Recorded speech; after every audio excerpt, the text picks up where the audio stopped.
Mesmo campeão de quase tudo, o Flamengo fará uma reformulação importante para a próxima temporada. Vídeo de hoje do canal do Nicola te conta quais são os 9 jogadores que correm risco de não ficar. Quero te atualizar também sobre o Palmeiras que busca 5 reforços para o próximo ano. No Corinthians, cada vez mais forte a especulação de que Michael interessa.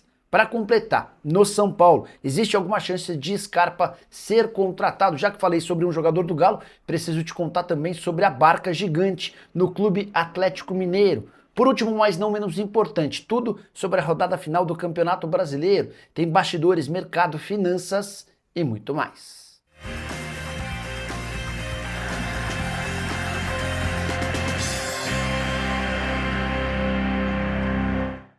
Fala aí pessoal, sou Jorge Nicola, bem-vindos a mais um vídeo do canal, sempre bom ter vocês por aqui. Excelente domingo para todos e antes das notícias, bora brincar com o palpitão do Nicola. Preciso da vitória do AEK na Grécia, da vitória do Real Madrid na Espanha e da vitória do Porto em Portugal, todos bem favoritos. Se esses 3 resultados acontecerem, a nossa odd é de 2,11. Para você pegar esse bilhete prontinho, basta clicar no link que está no comentário fixo, clica, faz seu cadastro na mais antiga parceira do canal do Nicola e automaticamente o bilhete aparece para você fazer sua fezinha. Combinado? Agora sim, bora falar sobre a última rodada do Campeonato Brasileiro, que começou nesse sábado no empate em 3-3 do Mirassol contra o Flamengo. Nesse domingo a gente tem a finalização do Campeonato Brasileiro. Com algumas coisas em jogo, a gente vai saber quem vai ser o 5º colocado, ou seja, o último time que garante vaga direta na fase de grupos da Libertadores, o 6º e o 7º vão ter de brigar na pré-Libertadores, estão nessa briga pela 5ª posição, o Botafogo, o Fluminense e o Bahia. Tem também a disputa pela 8ª posição, que pode assegurar uma pré-Libertadores, desde que o campeão da Copa do Brasil seja o Cruzeiro ou o Fluminense. Hoje São Paulo e Red Bull Bragantino brigam por essa vaga, com o São Paulo sendo favorito. Mas os olhos de praticamente todo mundo vão estar voltados contra o rebaixamento. Juventude e Sport já caíram, restam 2 vagas. E Santos, Ceará, Fortaleza, Vitória e Internacional brigam para não fazer parte dessa relação. O Santos tem a situação mais confortável, 44 pontos, escapa com um empate em casa contra os reservas do Cruzeiro. O Ceará tem 43 pontos, deve enfrentar um time reserva e misto do Palmeiras no Castelão, precisando da vitória para não contar com outros resultados. Fortaleza tem jogo complicado, hoje fora da zona do rebaixamento com 43 pontos, mas pega o Botafogo no Rio de Janeiro, Botafogo precisando do resultado. Para o Fortaleza não depender de outros times, também precisa vencer. Vitória enfrenta o São Paulo dentro de casa, o Vitória tem 42 pontos. 1 atrás de Ceará e Fortaleza e 2 atrás do Santos. Vitória recebe o São Paulo no Barradão. E hoje, o último time entre esses que brigam para escapar do rebaixamento é o Internacional. Situação bem delicada com 41 pontos. O Inter precisa vencer o Red Bull Bragantino e torcer para que o Vitória no máximo empate, para que o Ceará perca, que o Fortaleza no máximo empate, desde que o Inter vença por 2 gols de diferença. O Inter não é mais capaz de ultrapassar o Santos. Preciso falar agora sobre quem se despede do Galo nesse domingo. O Atlético recebe o Vasco no jogo de despedida do Campeonato Brasileiro. E a tendência é que a gente assista a maior reformulação no elenco do Atlético em bastante tempo. Jorge Sampaoli ganhou carta branca para tirar quem ele quiser. Dá para cravar que Júnior Alonso se despede nesse domingo. Jogador enorme, com enorme dedicação junto ao torcedor, tem mais um ano de contrato, mas recebeu proposta da Major League Soccer e o Atlético quer negociá-lo. Vitor Hugo tem futuro incerto, o zagueiro que pertence ao Bahia, o Atlético pediu ao Bahia a renovação do contrato de empréstimo, o time baiano disse que não, só aceita vendê-lo e há um impasse. A situação do Caio Paulista também é definitiva, ele será devolvido ao Palmeiras. O Saravia tem contrato até 31 de dezembro e não deve ficar. Natanael interessa a 2 times da Major League Soccer, dependendo da proposta, pode acontecer acordo. Fausto Vera está fora dos planos, assim como Gabriel Menino e Patrick. O Atlético busca interessados na contratação desses 3 volantes. Scarpa deve sair caso tenha boa oferta, situação parecida à do Hulk, que interessa ao Grêmio. O Biel está fora dos planos, jogador que pertence ao Sporting e está emprestado até junho do ano que vem. Quero contar ainda que Júnior Santos e Rony não têm a garantia de que seguem no Galo para 2026. De toda essa lista, quem você gostaria que ficasse e quem você cravaria que não merece permanecer no clube? Preciso te atualizar agora se existe alguma chance de Gustavo Scarpa virar reforço do São Paulo. Na última live que eu fiz aqui no canal, um monte de São Paulino perguntando a respeito.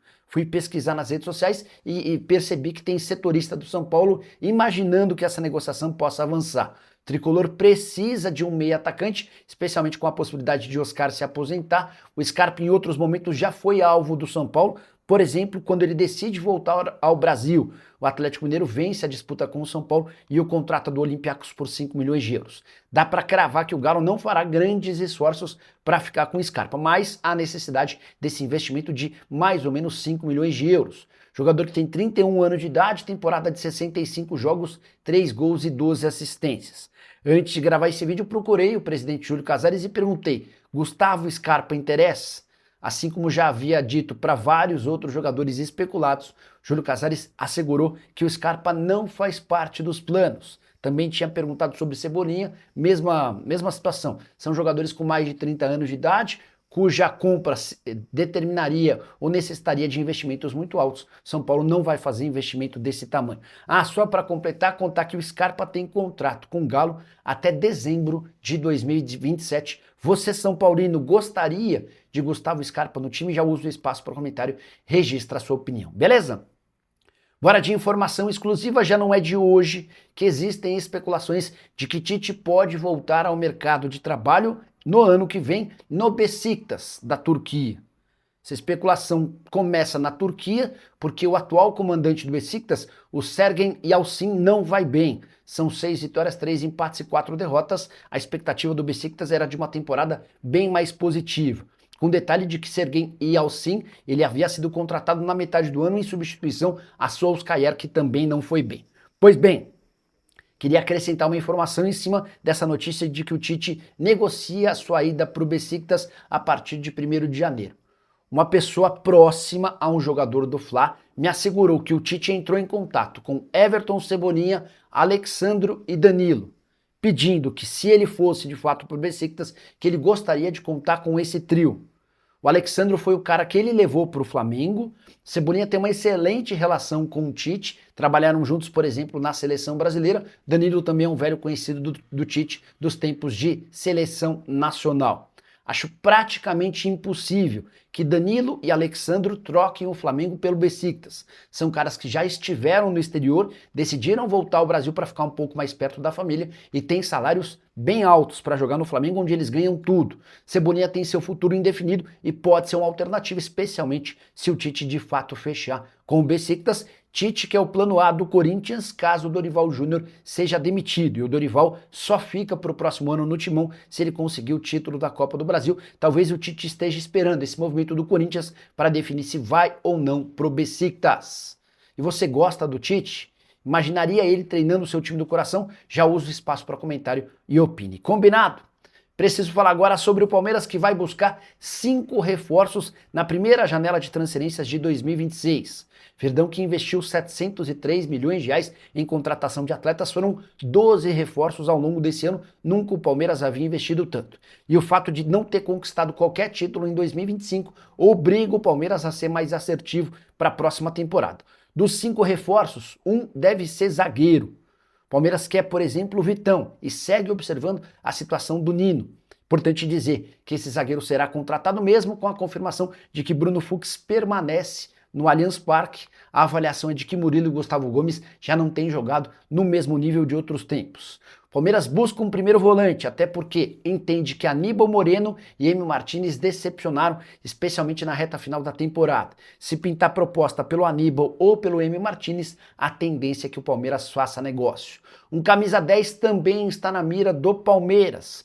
Verdão entende que Rafael Veiga não consegue mais jogar como em outros tempos e o Maurício, que foi contratado para substituí-lo, para suceder o Veiga, ainda alterna altos e baixos. Para completar, o Palmeiras vai buscar mais 2 atacantes, mas não definiu se vem um centroavante ou se vem só 2 jogadores de lado. Preciso lembrar para vocês que o Palmeiras, para cumprir sua projeção orçamentária de 2026, vai precisar vender 400 milhões de reais com atletas. Então a tendência é que o Palmeiras até perca um ou outro titular para alcançar esses 400 milhões de reais. O Alan, jogador recém-promovido da base e que teve papel importante nessa reta final de temporada, pode acabar negociado. Ele tem chamado a atenção especialmente de clubes ingleses. Então, eventualmente, com a saída do Alan, o Palmeiras pode precisar de 2 pontas. A interpretação no Palmeiras é que falta jogador decisivo, daquele que põe a bola debaixo do braço e resolve nos momentos mais importantes. O interesse do Corinthians em Michael do Flamengo é real. Vem aqui uma informação exclusiva, o Michael já comentou com outros jogadores do Fla que foi procurado por representantes do Timão. Michael vive uma situação bem esquisita no Flamengo. Ele não reclama da condição de reserva, mas tem jogado muito pouco. Nesse sábado, por exemplo, fez parte do time sub-20 do Flamengo, que se despediu do Campeonato Brasileiro, jogando os 90 minutos, temporada de apenas 29 jogos, 2 gols e 4 assistências. Ele ficou quase um mês sem entrar em campo. Foram 5 jogos seguidos, sendo relacionado sem sair do banco de reservas, até por isso o Felipe Luiz orientou o Michael a fazer parte desse confronto contra o Mirassol, que terminou empatado em 3-3. O contrato do Michael se encerra em dezembro de 2028 e ele ganha R$1,5 milhão por mês. Está avaliado em 4 milhões de euros. O Corinthians não pretende fazer investimentos altos, mas pode tentar convencer o Flamengo a um empréstimo do Michael, pagando parte ou 100% dos salários. Corinthians que fez alguns negócios recentes com o Flamengo. Só para completar sobre Michael e Corinthians. Nicola, para contratar o Michael, o Corinthians precisa resolver primeiro aquele transfer ban. Verdade. E o Timão já está se movimentando para isso. A tendência é que o presidente Osmar Stabile ele trabalhe para conseguir antecipação de receitas do contrato que ele tem com a LFU, via Campeonato Brasileiro, do contrato que ele tem com a Nike e da renovação da Esportes da Sorte, com a antecipação desse dinheiro em banco, perdendo uma taxa, ele vai ter pelo menos 85 milhões de reais para a quitação desses transfer bans e contratação de atletas. O Michael é alguém que agrada ao Dorival Júnior e à diretoria. Resta saber se o acordo entre Corinthians e Flamengo sai do papel. Você, corintiano, gosta do Michael? Entende que ele seria um bom acréscimo? Já use o espaço para comentário e registre a sua opinião, beleza? Quero falar agora sobre uma barca gigante que pode acontecer no Flamengo, mesmo com o rubro-negro tendo vencido Campeonato Carioca, Supercopa do Brasil, Libertadores da América e Campeonato Brasileiro. Dá para imaginar até 9 saídas nos próximos dias. 3 já são certas. O zagueiro Pablo, que tem contrato até 31 de dezembro, se acertou com o São Bernardo. Matheus Cunha, goleiro reserva do Rossi, assinou um pré-contrato com o Cruzeiro. E Cleiton, zagueiro que não era muito utilizado, vai defender o Wolfsburg da Alemanha. Matias Vinha não tem clima para ficar. Felipe Luiz nem sequer o relacionou para o Intercontinental de Clubes. Zagueiro da seleção uruguaia precisa sair para jogar sob o risco de não estar na próxima Copa do Mundo. Everton Cebolinha pediu para ser negociado. Ele procurou o Felipe Luiz e disse que entende que precisa jogar com mais frequência. Até por isso o negócio deve sair. Já havia contado para vocês que se ele ficar para o Flamengo em 2026, o Fla é obrigado a pagar R$1,5 milhão ao Benfica.